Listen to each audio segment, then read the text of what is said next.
Le clignotant du chômage de nouveau au rouge. En avril, le nombre de chômeurs a progressé de 0,5%. Attention, danger. Après l'arrestation de Paul Touvier, les questions embarrassantes. Le procès long à instruire n'aura pas lieu dans l'immédiat. Geste spectaculaire d'Isaac Shamir. Le Premier ministre israélien propose aux pays arabes de venir à une table de négociation. La Chine de toutes les surprises. Aujourd'hui, Li Peng, le Premier ministre, est réapparu. Il contre-attaque et il veut restaurer l'ordre. Un Coréen pour l'Opéra de Paris, Mr. Chung, a 36 ans et une très grosse cote à l'étranger. Il dirigera à la baguette. Il est notre invité. Bonsoir. Il y a parfois des vérités de la palisse qui sont très bonnes à dire, ça soulage. Il fait chaud. Ouf, effectivement, il fait chaud. Enfin, un petit peu moins dans ce studio, car bien sûr, c'est climatisé. En tout cas, tout le monde transpire du nord au sud et de l'est à l'ouest de la France. À la fin de ce journal, dans la météo, dans les prévisions météo, José Blanc-Lapierre vous dira que ça va continuer. Résultat, canicule, sécheresse en mai et incendie dans le Var. Isabelle Staël. Le massif des morts, une nouvelle fois la proie des flammes, dans ce gigantesque brasier, 800 hectares de forêt et de maquis ont brûlé. Toute la nuit pourtant, des centaines de pompiers ont lutté, difficile de stopper le feu attisé par un fort vent d'est. Ce matin, l'image tant vue de la désolation. L'incendie avait éclaté hier sur la commune du Lavandou. Par mesure de précaution, un camping et de nombreuses villas étaient évacuées. Il a fallu plus de 24 heures pour maîtriser le sinistre, trop longtemps pour le maire du Lavandou qui dénonce aujourd'hui l'organisation et la rapidité des secours. Une chose est sûre, le feu s'est déclaré hors saison, le plan alarme n'est opérationnel qu'à partir du 15 juin. Manque de moyens, le problème sera sans doute évoqué demain par Pierre Jox lors d'une réunion sur la prévention des incendies. Les questions après l'arrestation de Paul Touvier, qui a été l'un des chefs de la milice lyonnaise pendant la guerre. Une affaire difficile sur le plan judiciaire. Et d'ailleurs, le juge chargé de l'affaire a dit aujourd'hui que le procès serait difficile à instruire et n'aurait pas lieu bientôt.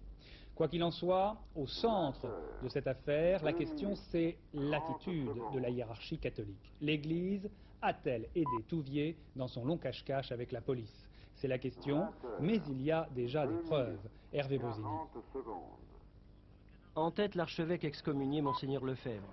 Quelques personnalités du Front National, Jacques Médecin, maire RPR de Nice, ils étaient réunis en décembre 87 pour inaugurer ce prieuré de l'ordre des Chevaliers de Notre-Dame.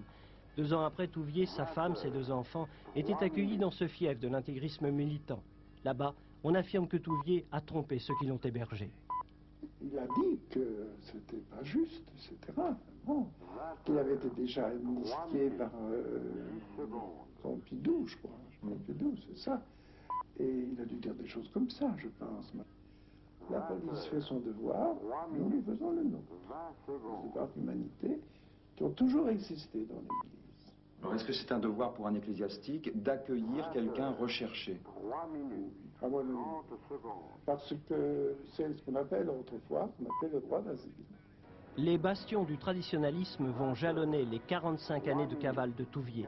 C'est là qu'il trouvera assistance, bienveillance même. Pourquoi? Un accord a-t-il été réellement passé entre Touvier et cet homme, Monseigneur Gerlier, l'archevêque de Lyon, en août 44? Touvier a-t-il troqué l'évasion de 42 otages juifs et résistants contre une protection plus que durable? En tout cas, dès la libération, c'est l'abbé Vautrin, l'aumônier de la milice, qui à Lyon sera le premier soutien du fuyard. Et puis, une halte à Montpellier, ensuite à Paris. Touvier se trouve à nouveau pris en charge par quelques prêtres. Après un séjour en Algérie, où le milicien Touvier s'est fait barbouze, c'est le retour à Chambéry, rue des Charmettes. La gendarmerie y a retrouvé aujourd'hui même des lettres de l'époque. Celle d'un moine, par exemple, qui témoigne de sa sollicitude en envoyant de l'argent. Les années 60, Touvier est officiellement domicilié ici, au siège de l'archevêché de Lyon. Touvier assisté, ménagé, d'abbaye en couvent, de Hautecombe à Saint-Pierre de Chartreuse, le réseau fonctionne à merveille. Les catholiques français étaient du côté de Pétain et dans une certaine mesure du côté de la politique de collaboration, qui était la voie suivie par Paul Touvier. Et à la Libération, ces milieux ont tenu à, comment dirais-je, à renvoyer l'ascenseur à Paul Touvier. À présent, le garde des Sceaux a décidé l'ouverture d'une enquête sur cette aide de certains milieux catholiques à Touvier. Une enquête que les gendarmes, lancés sur la piste du milicien, ont d'ores et déjà commencé. Lundi matin, ils perquisitionnaient ici, à l'abbaye de Wisques, mais Touvier avait déjà disparu. Touvier était bien l'un des patrons de la milice de Lyon pendant la guerre. Son procès risque de rouvrir d'autres dossiers, car derrière Touvier, il y a d'autres collaborateurs, d'autres miliciens. Sur cette milice de Lyon, Isabelle Bechler, Dominique Verdeillan.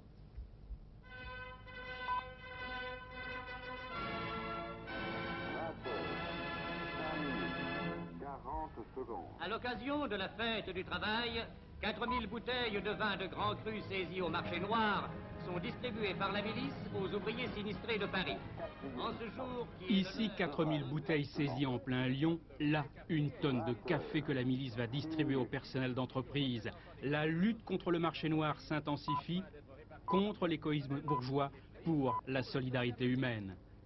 La milice, déclarée d'utilité publique dès sa création par une loi en janvier 1943, une organisation paramilitaire pour préserver l'esprit des anciens combattants. Placée sous l'autorité du chef du gouvernement d'alors, Pierre Laval, elle ne devait à l'origine exercer aucun pouvoir de police. Tout a été transformé pendant l'année 1943 par les pressions des Allemands qui ont obligé le régime de Vichy de se défendre contre la résistance. Et le régime de Vichy a voulu garder son autonomie en matière de police. Et le régime de Vichy a donc lancé la milice dans la lutte contre la résistance. Base principale de la milice, Lyon. Lyon, plaque tournante de la résistance. 45 ans plus tard, dans ces caves de torture, l'ombre de Touvier est encore présente.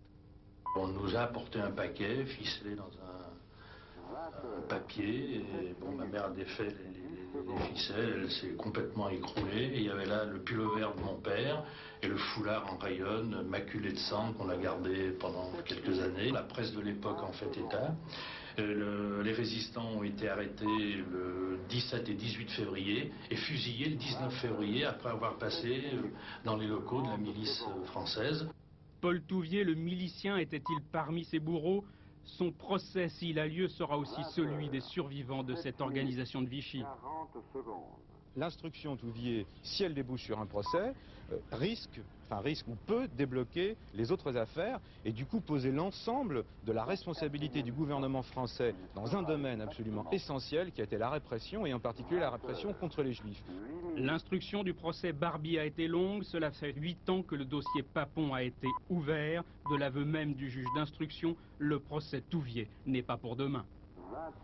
La grève à la SNCF, c'est l'incertitude ce soir. Le trafic est redevenu normal ou au moins à 80% dans la plupart des gares, sauf Paris-Est. Là, le conflit continue, malgré les renforts de sécurité qui ont déjà été mis en place dès cet après-midi. Ce qui est sûr en tout cas, c'est que les usagers commencent à être excédés dans la région parisienne. Cet après-midi, il y a même eu un incident dans un omnibus de banlieue Paris-Meaux. 3 employés de la SNCF ont été très légèrement blessés après une altercation qui a mal tourné. Alors pour comprendre le problème des cheminots, qui est la toile de fond de cette grève de la SNCF, eh bien Jean-Pierre Métivé et Jean-François Becquet sont allés enquêter au dépôt de Champigny. Reportage. Il y a des quais de gare les soirs d'hiver, qui filment une méchante envie d'y aller. Une gare qui n'attend même plus ses derniers trains de nuit. Ici, tout est fermé dès 21h. Et déjà le jour, seul un guichetier reste présent. Il n'y a personne pour surveiller ici de toute façon. Il peut se passer quelque chose sur le quai, personne ne voit rien. Mais le soir, c'est le grand désert. Sur les 40 gares de l'Est parisien, 8 seulement restent ouvertes après 21h. Après cette gare, il nous arrive fréquemment d'essuyer des tirs dans les carreaux des rames banlieues, d'avoir des problèmes entre les contrôleurs et les voyageurs. Bon, il suffit qu'une personne soit un peu plus énervée qu'une autre et puis bon, ça risque de dégénérer. L'insécurité. Depuis 3 ans, les roulants notent une dégradation dans cette banlieue. Certains soirs ou sur certaines lignes, cela devient presque une obsession. Le soir, on a tendance à se rapprocher un petit peu du conducteur, dans la mesure où on peut le faire. Et on se barricade un petit peu dans nos fourgons de service. Et quand vous prévoyez une situation difficile, qu'est-ce que vous faites? Vous abstenez de contrôler? Bien évidemment, bien évidemment. Et on a plus ou moins des consignes dans ce sens, à savoir de ne pas prendre de risques vis-à-vis des voyageurs qui risqueraient de nous poser des problèmes. Le contrôleur me Surtout lorsqu'on sait qu'un contrôleur est intéressé au nombre de PV qu'il donne, ce qui représente parfois 1000 francs de prime mensuelle, sans compter les possibilités de carrière. On marche au mérite à 50%. Donc effectivement, la personne ramenant énormément d'opérations se verra valorisée, ça c'est sûr. En plus du risque physique, il y a atteinte au portefeuille. C'est la raison pour laquelle les grévistes négocient actuellement la présence de 3 contrôleurs par train et la réouverture le soir de certaines gares de banlieue. Exactement l'inverse de la politique pratiquée par la SNCF au nom des économies de gestion. Et j'ajoute qu'il y a encore eu 2 autres agressions, l'une à la gare de Boissy-Saint-Antoine dans l'Essonne. Un agent SNCF a dû être hospitalisé. Et puis dans le métro, tout à l'heure, un agent de surveillance a été blessé à Richelieu-Drouot au moment où il s'apprêtait à interpeller un inconnu qui écoulait des chèques volés et qui l'a blessé de plusieurs coups de couteau. Le chômage de nouveau en hausse en France au mois d'avril, progression de 0,5% en données corrigées des variations saisonnières. Alors selon le ministre du Travail, cette hausse est due pour l'essentiel à des entrées en stage moins nombreuses. Pendant ce temps-là, les députés discutent à l'Assemblée du projet de loi Soisson sur les licenciements. Il devrait être adopté demain. La conséquence de ce projet de loi, ce serait pour les entreprises de mieux gérer leurs problèmes d'emploi, de licencier moins hâtivement les salariés. Comment? Eh bien, voyez ce reportage de Françoise Joly et Jean-François Becquet dans une entreprise du Maine-et-Loire, une entreprise qui n'a pas attendu la loi pour mettre ses principes en application. 11 minutes, 40 secondes. Je travaille ici, quand je suis rentré, je faisais des cuves à vin en matière plastique. C'est un travail qui vous plaisait? Non, pas du tout. Guy Morisseau fabrique toujours des cuves à vin, mais aujourd'hui elles sont en acier inoxydable et de simple agent de fabrication, il est devenu soudeur. J'ai une formation de 8 jours, quoi, pour apprendre tout l'ensemble de la machine, et puis maintenant ça fait 2 ans que je suis au placement. Une reconversion ultra rapide pour Guy et une cinquantaine de salariés de cette usine. Obligatoire, 1986, l'entreprise au bord du gouffre est rachetée par des Suisses. Elle se lance dans la fabrication d'un nouveau produit et c'est alors qu'il faut choisir, licencier pour recruter une nouvelle main-d'œuvre plus qualifiée ou bien autre solution qui l'emporte, reconvertir le personnel de l'entreprise. L'évolution s'est faite par déplacement de personnel, de façon que chacun du niveau le plus bas au niveau le plus haut puisse à chaque fois franchir une marche dans la qualification. C'est les personnes qui étaient plus âgées qui ont eu du mal à accepter de changer de poste. Quand on a occupé le même poste pendant 18 ou 20 ans, bon, c'est difficile de changer de poste, même si c'est pour le bien de l'entreprise et le bien du salarié. Résultat de cette reconversion, en quelques semaines, un ouvrier sur 6 change de poste de travail et puis surtout aucune suppression d'emploi alors que 35 licenciements étaient prévus. Coût de l'opération, 2 fois moins cher que des licenciements, avec en prime le sentiment de rendre justice aux salariés. Dans les années difficiles, notre personnel nous avait aidés à les surmonter. Il me paraissait logique de faire en sorte que dans cette nouvelle période, eh bien, le personnel reste attaché à son entreprise. Pour avoir eu le bon réflexe, au bon moment, l'entreprise Valin a fait l'économie d'une crise sociale, une gestion prévisionnelle des effectifs peu répandue, mais d'autant plus nécessaire en zone rurale où l'on trouve très peu de main-d'œuvre qualifiée. La défense d'Henri Krasuki, le secrétaire général de la CGT, a présenté un long plaidoyer tout à l'heure pour défendre son action. C'était l'avant-dernière journée du congrès de la CGT, un congrès qui s'est déroulé dans une certaine léthargie, peut-être due à la chaleur. Véronique Auger. Henri Krasuki était menacé, il l'est toujours, mais cette fois il a livré devant tous ce qui fait son originalité face à Louis Vianney, le numéro 1 bis que la ligne dure de la CGT lui a imposé. D'abord, il se dit favorable au maintien du pluralisme PCPS à la CGT. On ne tient rigueur de rien. Que personne ne se sente mal à l'aise parce qu'il a pensé à un moment ou à un autre autrement que la majorité. Pas d'étiquette. Autre morceau de bravoure face à un congrès très recentré sur les idées du Parti communiste, lorsqu'il a expliqué sa méthode face aux grèves de cet automne. Les gens veulent participer. Les gens veulent... Alors, du point de vue de la bataille des idées, les gens veulent se faire leur idée. Est-ce que ça nous conduit à être faibles dans l'exposé des nôtres? Pas du tout. Parfois, il faut, ça fait partie des nécessités de la lutte, il faut mettre les points sur les i. Et nous savons le faire. Mais parfois, C'est plus sensible de nos jours. Les gens aiment bien quand même si on a fait le i, on leur laisse le soin de mettre le point tout seul. Ce discours subtil fonctionne, puisque depuis 6 mois, les adhésions remontent. C'est ce qui a sauvé Henri Krasuki face à Louis Vianney. Il a maintenant 1 an pour triompher ou basculer. Michel Rocard, sous l'eau pour toute la nuit. Le Premier ministre passe en effet la nuit prochaine à bord du sous-marin nucléaire, le Tonnant, en plongée au large de Brest. Michel Rocard regagnera Paris demain. La campagne pour les européennes. Ce soir, coup d'œil sur la campagne de Laurent Fabius, tête de liste socialiste, comme vous savez. Monsieur Fabius était en province toute la semaine, notamment dans la Nièvre et en Champagne. Croquis de campagne, Jean-Michel Mercurol, Jean-François Hoffmann. Blazer bleu, européen. La première vraie campagne où il s'expose personnellement n'entame pas la sérénité de Laurent Fabius. 2 à 3 petits tours en province, chaque semaine, en attendant les grands meetings, il vient plaider pour l'Europe des gens, comme il dit, contre l'Europe du laisser-faire. Mais qu'on n'attende pas de lui de vertes polémiques avec ses adversaires européens, comprendre Giscard et Veil, il préfère de beaucoup un registre plus éprouvé, genre force tranquille. La difficulté, c'est qu'à partir du moment où c'est un débat avec certaines différences, mais où il n'y a pas de grands affrontements, d'étripage, alors on dit que ça n'a plus aucun intérêt. Non, je crois que ça a un intérêt, seulement il faut être concret, précis. Il y a le vraisemblable, il y a le possible, et puis il peut y avoir ce qui arrive. Seule méfiance avouée du candidat, les sondages, surtout quand ils sont bons. À l'heure de courtes réunions publiques en visite de mairie, Laurent Fabius s'acquitte de ses tâches de campagne. Il explique partout qu'il conduit la liste de soutien à l'action européenne du président, le label Mitterrand n'étant pas fait pour nuire. En attendant le débat seul contre tous, Laurent Fabius s'est appliqué à écouter et à bien parler l'européen.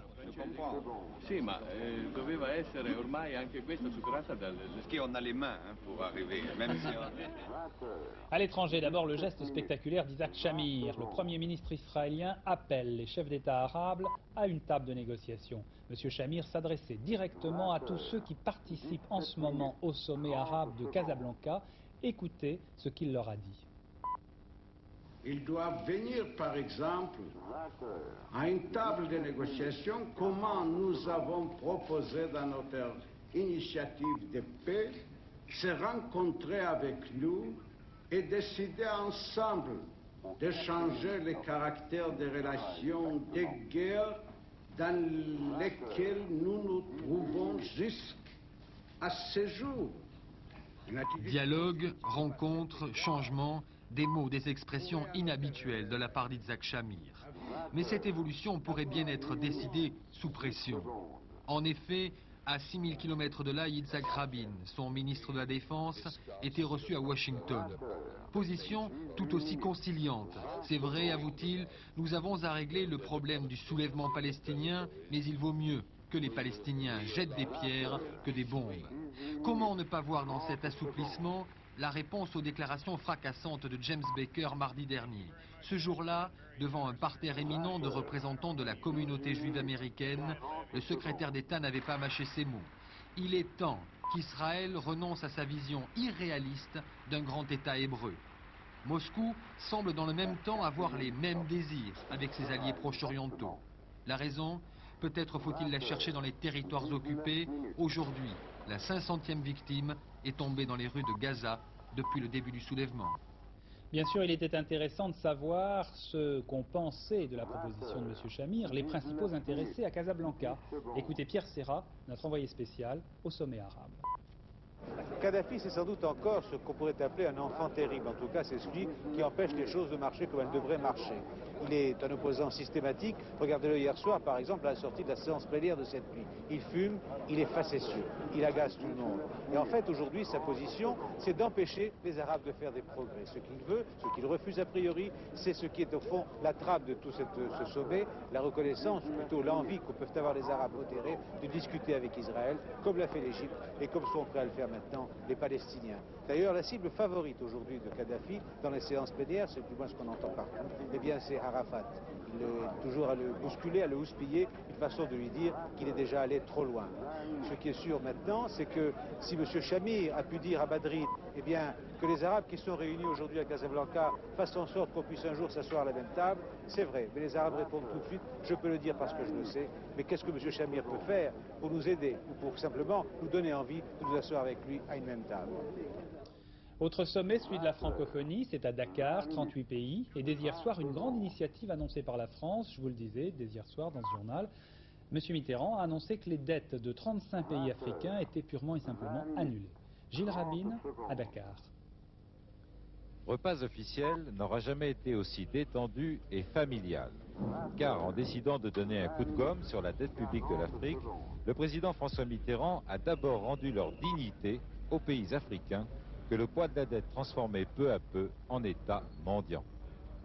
On n'aura plus le souci de rembourser cette dette. On n'aura plus le souci de ne pas être en règle vis-à-vis d'un autre État. Et notre porte-parole, qui est le président Mitterrand, a donné un exemple. Donc il a accompli sa mission. Maintenant, si les autres ne veulent pas suivre son exemple, on saura qui exploite qui. Voilà. Qui exploite qui dans la croisade des pays les plus pauvres pour un ordre économique mondial plus juste? Avec le geste de François Mitterrand, la francophonie donne l'exemple. Je pense que si le président Mitterrand a fait cette déclaration ici, c'est que je pense qu'il espère que d'autres pays industrialisés suivront notre exemple. Le gros problème qui reste à régler, c'est le problème de la dette des pays dits à revenus intermédiaires, comme le Gabon, comme la Côte d'Ivoire, comme le Congo. Bon, le Congo qui s'est développé beaucoup depuis 10 ou 15 ans et qui de ce fait a emprunté beaucoup du fait de la baisse du pétrole, se trouve dans une situation absolument impossible. Il faut absolument qu'on trouve une solution pour ce type de pays. Absent de Dakar toute la journée, Roland Dumas, le ministre français des Affaires étrangères, parti à Nouakchott, tentait de trouver une issue aux différends entre la Mauritanie et le Sénégal, après les massacres du mois dernier. La Chine, ça bouge de nouveau, mais l'incertitude est plus totale que jamais. Li Peng, le Premier ministre contesté, est soudainement réapparu à la télévision. L'armée chinoise semble s'être rangée derrière lui. Li Peng entame donc une contre-offensive pour faire respecter l'ordre public. Témoignage de notre envoyé spécial à Pékin, Bruno Ledreff. Pékin s'installe tranquillement dans le désordre. Pas une journée sans manifestation, cortège d'ouvriers, d'étudiants ou de fonctionnaires, rassemblant de quelques centaines à plusieurs dizaines de milliers de personnes qui bloquent la circulation dans le centre de la ville. Pas une journée sans rumeur sur la terrible bataille qui se joue pour le pouvoir. Hier, on disait le Premier ministre Li Peng sur le point de démissionner. Aujourd'hui, il fait sa première apparition en public depuis la proclamation de la loi martiale dans la nuit de vendredi à samedi. On l'a vu à la télévision expliquer à des ambassadeurs étrangers que les soldats n'étaient pas là pour écraser les étudiants. Souriant et détendu, son attitude semble confirmer les informations selon lesquelles il aurait désormais le soutien des différents corps de l'armée. Une information qui inquiète les étudiants de la place Tiananmen. Ils sont encore une dizaine de milliers à camper dans des conditions d'hygiène de plus en plus critiques. On signale ainsi plusieurs cas d'hépatite. Mais ils restent toujours fermement décidés à ne pas bouger tant qu'ils n'auront pas obtenu le départ de Li Peng. Voyons maintenant d'autres informations internationales avec Éric Perrin. Et d'abord, l'ouverture du Congrès soviétique avec les nouveaux députés, ceux qui ont été élus au dernier scrutin, ceux qu'on peut appeler les députés perestroïka. Ouverture à Moscou du nouveau congrès des députés. Une ouverture marquée par une certaine confusion. Andreï Sakharov a demandé de changer l'ordre du jour afin que l'élection de Mikhaïl Gorbatchev à la tête de l'État soit précédée du débat sur les orientations politiques et non l'inverse. Mais la demande a été rejetée. Peu après, c'est un député de Lettonie qui a créé la surprise en demandant avec insistance des explications sur les événements de Tbilissi. Une commission d'enquête parlementaire a finalement été créée. Un ancien policier blanc condamné à la pendaison en Afrique du Sud, Baren Strydom, avait tué 8 noirs en tirant à l'aveuglette dans un groupe de personnes de couleur afin, disait-il, de déclencher une guerre raciale dans le pays. Le juge a estimé que ces meurtres racistes ne pouvaient être tolérés. C'est une histoire d'amour déçu entre deux Marines qui seraient à l'origine de l'explosion qui avait fait 47 morts à bord de l'Iowa. Selon la chaîne américaine NBC, l'un des deux Marines avait très mal supporté leur séparation, laissant entendre que son ex-compagnon voulait le tuer. Fait troublant, ce dernier, le seul des deux à avoir survécu, est l'unique bénéficiaire d'une police d'assurance de 600 000 francs.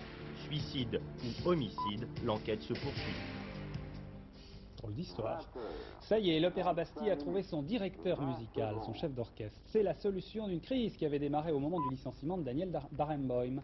Le nouvel élu est un homme très peu connu en France, mais déjà très coté à l'étranger. C'est un Sud-Coréen, au nom un petit peu difficile à prononcer. Il s'appelle, disons, plus pour ça parler simplement, Mr. Chung. Jean-Claude Darigo. À 7 ans, il jouait déjà en soliste au piano avec l'Orchestre Philharmonique de Séoul. Il part ensuite en Amérique et on le retrouve en 1983 dirigeant en chef invité les plus grands orchestres européens, Berlin, Londres, Amsterdam, l'Orchestre National de France et l'Orchestre de Paris. Son expérience de l'opéra, il l'a acquise en Italie et au Metropolitan de New York. Et si son nom n'est pas encore très connu du public français, il est une valeur sûre. J'ai voulu que l'homme qui allait venir et qui allait s'investir dans cette aventure incomparable que va être l'Opéra de Bastille soit un homme jeune, compétent et sérieux. Il m'a semblé, bien sûr il y a des chefs très grands, très célèbres et je les admire tout autant qu'un autre, mais en général ils n'ont pas le temps à consacrer. On l'a bien vu d'ailleurs et on l'avait bien vu. Le programme du maestro Chung à l'Opéra Bastille, nous le connaîtrons progressivement dès l'automne. Durant ces quelques mois, il aura à mettre sur pied le choix des œuvres et la sélection des interprètes, une tâche qui trouvera sa concrétisation, c'est promis, début 1990. Et avec nous, en duplex et en direct d'un grand hôtel parisien, le nouveau directeur musical de l'Opéra de Paris. Bonsoir maître. Question préalable, comment doit-on prononcer votre nom en entier?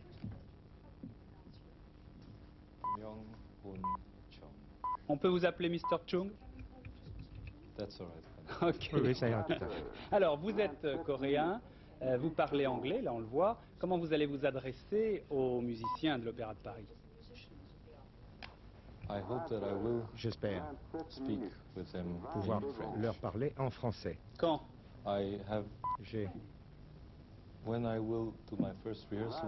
Eh bien, dès mes premières répétitions avec eux, je serai très désappointé de ne pas pouvoir parler français avec eux.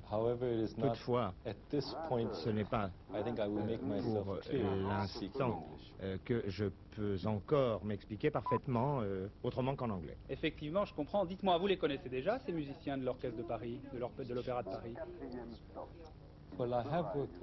Bien, j'ai travaillé avec eux à une occasion, il y a 3 ans de cela, en une occasion donnée.